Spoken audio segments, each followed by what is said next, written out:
तो आज का हमारा चैप्टर है breathing and exchange of gases, chapter number 14, biology, class 11th। Very important chapter. 3 से 4 नीट के क्वेश्चंस यहाँ से आ जाते हैं। पर इस चैप्टर को शुरू करने से पहले कुछ चीज़ें रिमाइंड कर लो बेटा, क्योंकि इस चैप्टर में जब ये चीज़ें आती हैं तो वो चीज़ें अगर बच्चों को याद नहीं है या भूल गए, और मेरी ड्राइंग को प्लीज़ माफ़ कर देना। देखो ये मान लो बेटा, ये इंसान है, इंसान जैसे ही लग रहा होगा, मुर्गे जैसा ना लग रहा हो तो ठीक है। अब बेटा हम सांस लेते हैं तो नोस्ट्रिल से लेते हैं, बकल कैविटी और नोज देखो ये कंबाइंड होती हैं। अब बेटा अंदर हमने सांस ली, मतलब O2 लिया, O2 अंदर गया, हमारे फेफड़ों में गया। फेफड़ों में कब जाता है? जब हम फेफड़ों को फुला लेते हैं। क्या करते हैं? फुलाते हैं, याद है ना। अब बेटा सांस लो, क्या करोगे? जब सांस अंदर खींचोगे तो फेफड़े फूल जाएंगे, और सांस बाहर फेंकोगे तो फेफड़े सिकुड़ जाएंगे, ठीक है। और जब बाहर फेंकते हो तो क्या फेंकते हो? CO2। इतनी सी बात याद है, नहीं है? ठीक है, बस बेटा जब अंदर लेते हैं उसको इनहेल, और जब बाहर फेंकते हो तो उसे एक्सहेल बोलते हैं, ठीक है बेटा। अब बेटा डिपेंड करता है कि आपके लंग्स की कैपेसिटी क्या है ना। अब दो ही चीजें हैं भैया, कितना वॉल्यूम ले सकते हो आप एक बारी में CO2 का, मतलब कितना वॉल्यूम बाहर फेंक सकते हो। तो भैया जितनी मेरी लंग की कैपेसिटी है उतना ही भर सकता हूँ इसमें हवा। चलो बेटा आगे इसके बारे में बात करेंगे। जब बेटा ऑक्सीजन अंदर आती है, तो ऑक्सीजन अंदर आती है तो बेटा अंदर, जब हम अंदर जाते हैं ना, इसमें लंग्स में जाते हैं। अभी एक तरफ का लंग देख लेते हैं, दोनों काम वही कर रहे होते हैं। लंग के अंदर बेटा क्या होता है? ब्रोंकाइटिस या ब्रोंकाइल्स, ब्रोंकियोल्स। बेटा और भी अंदर जाते हैं तो क्या मिलती है? एल्वियोली। क्या मिलती है? ये बात तो आपको ध्यान होगी 10th क्लास में। ये क्या करती है भाई? एल्वियोली, एल्वियोली के अंदर ये गुब्बारे ऐसी संरचना होती है छोटी छोटी, यही फूलती है एक्चुअली में, और तब फेफड़ा फूल जाता है आपका लंग। इसके अंदर जब CO2 आता है, मतलब O2 आता है, ऑक्सीजन आता है, तो बेटा यहाँ पर क्या है? आपकी नसें हैं, वो कहाँ जा रही हैं? सीधा हार्ट में जा रही हैं, दिल में जा रही हैं। अब वो क्या है? वो सर्कुलेटरी सिस्टम के अंदर पूरा बढ़िया से बताऊंगा, टेंशन लेने की जरूरत नहीं है। अभी नॉर्मल ऊपर से समझ लो। जब ऑक्सीजन एल्वियोली से इन नसों के अंदर चला जाता है तो इन नसों में बह रही कार्बन डाइऑक्साइड इसमें वापस एल्वियोली में चली जाती है, और हम उसको वापस छोड़ देते हैं। अब आप बोलोगे भैया यहाँ पर कार्बन डाइऑक्साइड आई कहाँ से? देखो बेटा, जब आप ऑक्सीजन लेते हो तो आपके इस नसों में चली गई बेटा, इस प्रोसेस को बोलते हैं डिफ्यूजन।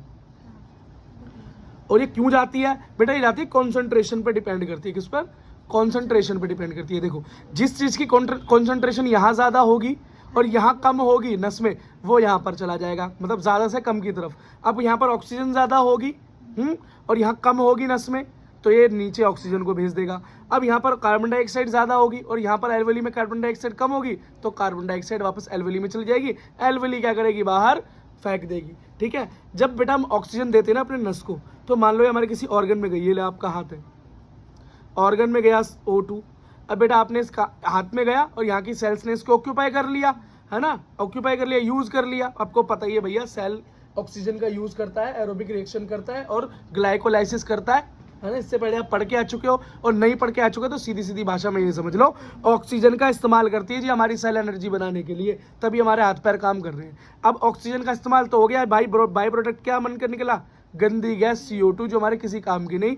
अब उल्टा हम अपनी नस में ये CO2 सेल डाल देती है, ये ले जाकर दिल के पास, और दिल ले जाकर फेफड़े के पास, एल्वियोली के पास पहुंच जाता है। अब एल्वियोली के अंदर क्या है? ऑक्सीजन भरी हुई है, मतलब कार्बन डाइऑक्साइड कम है, और यहाँ पर कार्बन डाइऑक्साइड भरी हुई है, मतलब कार्बन डाइऑक्साइड ज्यादा है, ऑक्सीजन कम है। तो ज्यादा वाली ऑक्सीजन नस में और ज्यादा वाली कार्बन एल्वियोली में वापस चली जाती है। बस बेटा ये प्रोसेस को याद दिलाना था, वैसे 10th क्लास में इसका अच्छे से बता रखा है। अब ये बात अब आ गई, बिल्डअप हो गया, चैप्टर शुरू करते हैं गोली की रफ्तार से, और गोली की रफ्तार से खत्म कर देंगे, टेंशन नहीं है। देखो बेटा रेस्पिरेशन क्या है भाई? रेस्पिरेशन का मतलब ही है, या ब्रीथिंग का मतलब क्या है? वही प्रोसेस जिसके अंदर आप ऑक्सीजन लेते हैं या CO2 छोड़ देते हैं, ठीक है। यही प्रोसेस हमारा ब्रीथिंग कहलाता है, यही रेस्पिरेशन भी कहलाता है। अगला बेटा देखो, पूरा एनिमल किंगडम पढ़कर आए थे तो उसके अंदर आपको बताया था ना कौन सा ऑर्गन या कौन सा फाइलम किस तरीके से सांस लेता है। देखो पोरीफेरा डिफ्यूजन करता है, कनिडिया डिफ्यूजन करता है, टीनोफोरा के अंदर तो कोई भी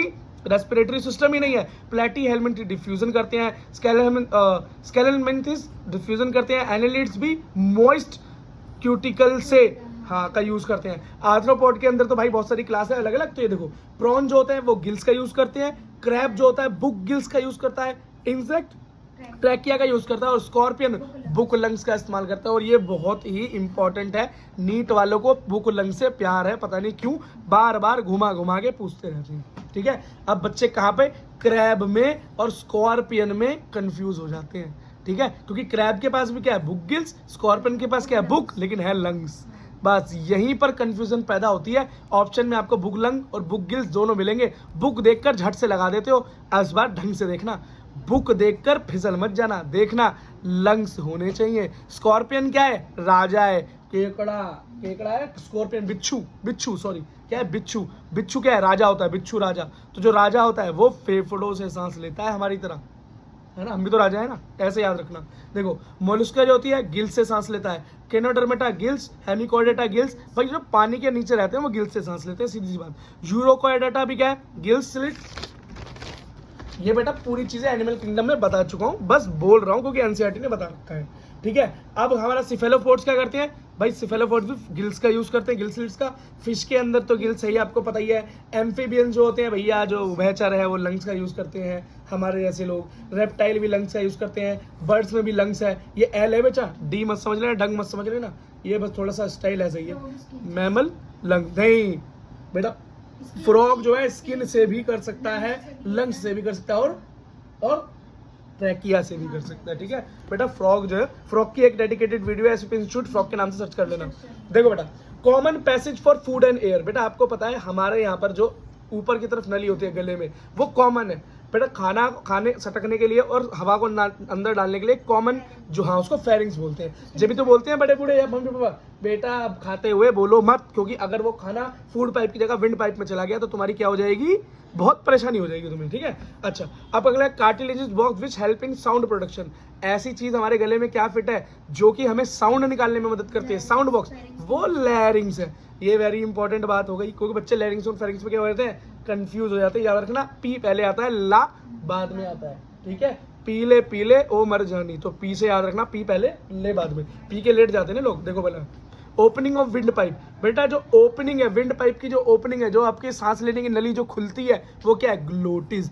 एपी बस बता रखा है, याद रहे एपी से, एपिग्लोटिस आगे क्या है? Glottis. Opening of food pipe. और बेटा फूड पाइप की जो ओपनिंग है वो क्या है? गुल्लेट। क्या कहलाती है? गुल्लेट। गुल्ले बना बनाए खाते हो ना आप मोमोज के, वो गुल्लेट में चला जाता है आपके, ठीक है। अब देखो, अब ग्लोटिस और इस गुल्लेट, ग्लोटिस और गुल्लेट के ऊपर क्या लगा हुआ है? एक क्या लगा हुआ है बोलो? एक ढक्कन लगा हुआ है। क्या लगा हुआ है? एक ढक्कन। मान लो आपके गले के अंदर एक विंड पाइप है, एक फूड पाइप है, इसके ऊपर क्या लगा हुआ है? एक वो ढक्कन लगा हुआ है। जब सांस लेते हो तो ये ढक्कन फूड पाइप को बंद रखता है, और जब बेटा खाना खाते हो तो ये विंड पाइप को बंद कर देता है सटकते हुए। लेकिन कई बार क्या होता है, हम बोल भी रहे होते हैं और खा भी रहे होते हैं, इस ढक्कन को समझ ही नहीं आता यार, विंड पाइप को बंद करूं कि फूड पाइप को बंद करूं। ये तो बोल भी रहा है, सांस भी ले रहा है, बोल भी रहा है, खा भी रहा है, तो क्या होता है? वो कई बार खाना बेटा ढपैक से विंड पाइप में चला जाता है फूड पाइप की जगह, और फिर क्या होता है? वो तो आप सब जानते हो क्या होता है। फिर होता है आतंक का नाच। अलग देखो, ह्यूमन रेस्पिरेटरी सिस्टम बेटा कैसे चलता है और कैसे कैसे जाता है। देखो भाई, नोस्ट्रिल नाक के छेद से शुरू होता है, फेरिंग्स में जाता है, फिर लैरिंग्स में जाता है, फिर ट्रैकिया में जाता है, और फिर फेफड़ों में लंग्स में पहुंच जाता है। अब लंग्स के अंदर भी ब्रोंकियोल है, फिर उसके बाद हमारे एल्वियोली है, ठीक है। अगला देखो बेटा, एक पूरा कंप्लीट फ्लो चार्ट देखते हैं, पूरा कंप्लीट फ्लो चार्ट देखते हैं। देखो बेटा, सबसे पहले नाक का छेद फेरिंग्स, फिर उसके बाद फेरिंग्स नोस्ट्रिल, फिर फेरिंग्स, फिर लैरिंग्स, फिर ट्रैकिया, और ट्रैकिया के बाद अब उतर गए हम कहाँ पर? अब हम उतर गए फेफड़ों में। फेफड़ों में क्या मिलेगा? 1 डिग्री का ब्रोंकियोल। ब्रोंकियोल की डिग्रीज होती हैं अलग अलग उनके साइज के हिसाब से। फिर 2 डिग्री का ब्रोंकियोल, फिर 3 डिग्री ब्रोंकियोल, फिर मिलेंगे इनिशियल ब्रोंकियोल्स बड़े, फिर मिलेंगे टर्मिनल ब्रोंकियोल्स, की अब तो खत्म हो गया, ब्रोंकियोल से भी छोटी यूनिट में पहुंच गए, वो क्या है? एल्वेलाई। क्या है बेटा?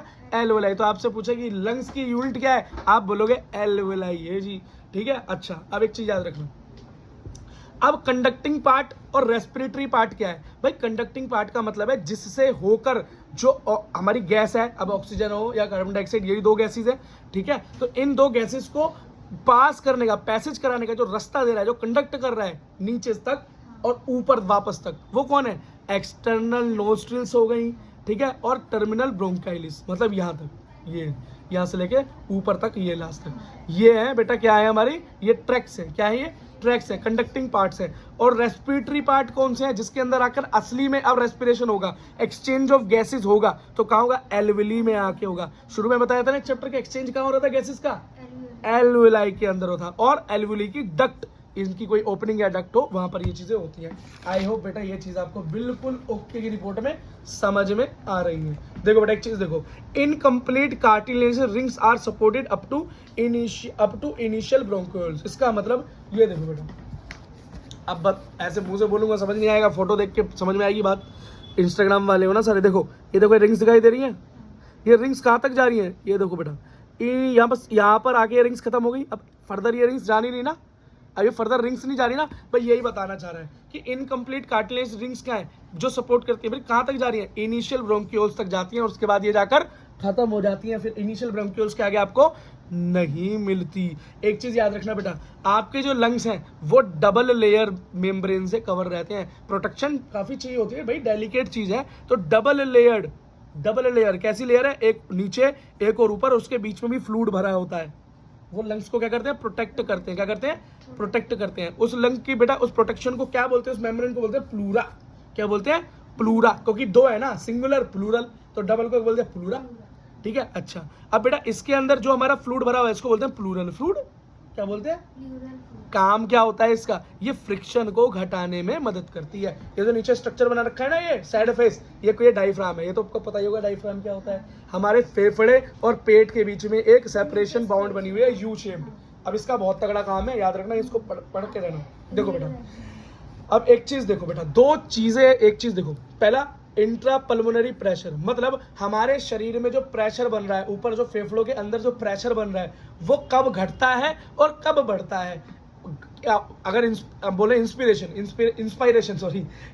का मतलब है जब आप सांस को अंदर खींचते हैं, और एक्सपायरेशन का मतलब है जब आप सांस को बाहर फेंकते हैं। तो ये बताना, हाँ वही लिख रखना है, अंदर और बाहर। एक्सेल बोल दो इसको शॉर्ट फॉर्म में। तो बस मैं ये बताना चाह रहा था कि किस टाइम में अंदर प्रेशर बढ़ता है और कब प्रेशर घट जाता है। ये देखो, तो बेटा अंदर का प्रेशर कब घट जाता है, जब आप सांस ले लेते हो, जब आप सांस ले लेते हो। देखो सांस रोक के देखो, देखो आपके अंदर क्या होगा, एक प्रेशर क्रिएट होगा, सांस को खींचने का एक सक्शन तैयार होगा, और आप चाहोगे बट आप रोक के रखोगे फिर भी आपका शरीर क्या करेगा, जबरदस्ती सांस को खींचेगा और ऐसी आ जाएगी, आएगी ना। देखो साउंड इफेक्ट के साथ पढ़ा रहा हूं, अब तो लाइक बनना चाहिए भाई।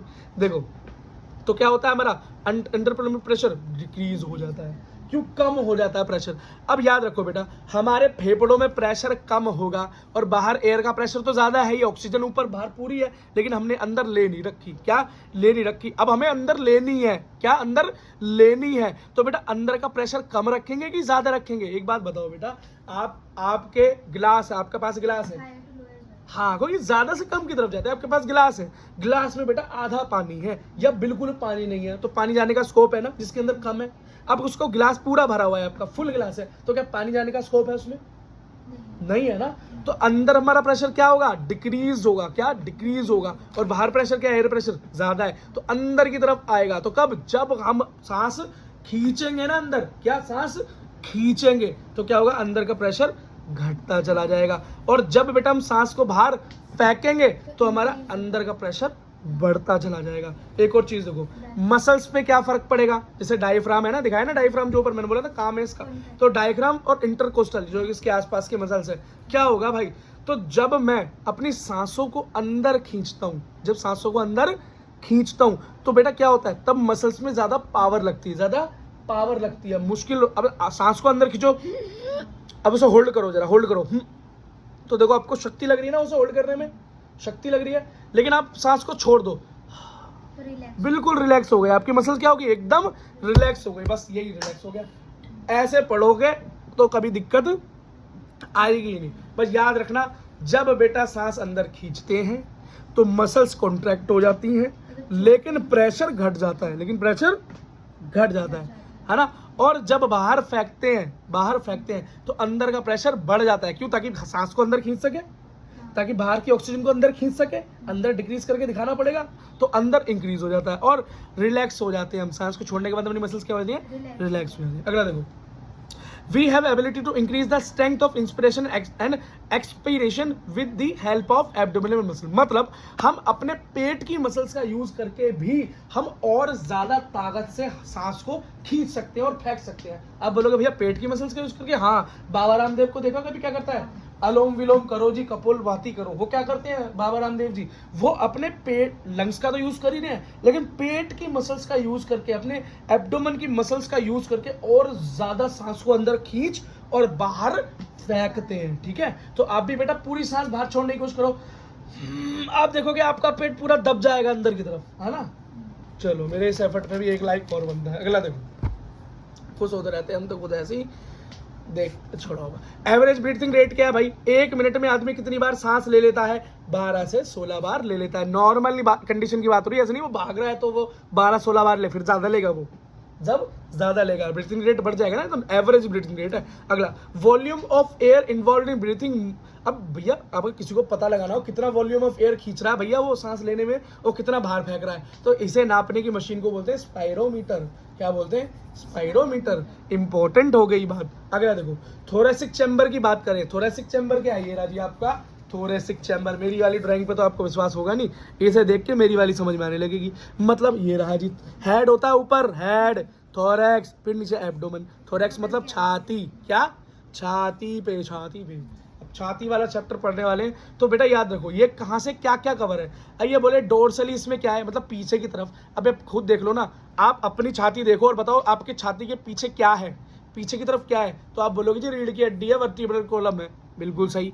वेंट्रल में क्या है, वेंट्रल ऊपर की तरफ क्या है, आगे की तरफ, आगे की तरफ। तो आगे आप क्या बोलोगे, पसलियां आकर ज्वाइंट हो रही है, कहां पर ज्वाइंट हो रही है, कहां पर ज्वाइंट हो रही है, स्टर्नम पर। कहां हो रही है, स्टर्नम पर, है ना, ये रहा स्टर्नम। अगला, अब आप बोलोगे भैया लेटरली साइड में क्या है, तो साइड में हाथ लगा के देखना, पसलियां दिखाई देंगी, दिखाई तो नहीं देंगी, महसूस होंगी, तो क्या है, पसलियां है। और आप बोलोगे भैया नीचे की तरफ क्या है, नीचे की तरफ पेट की तरफ क्या है, तो आप बोलोगे जी पेट के और लंग्स के बीच में एक सेपरेशन है जिसे हम डायफ्राम बोलते हैं, यू शेप्ड। पूरी समझ में आ गई, यही प्रैक्टिकल करवा दिया, आधा डॉक्टर बन गया तुम। देखो अब अलग देखो,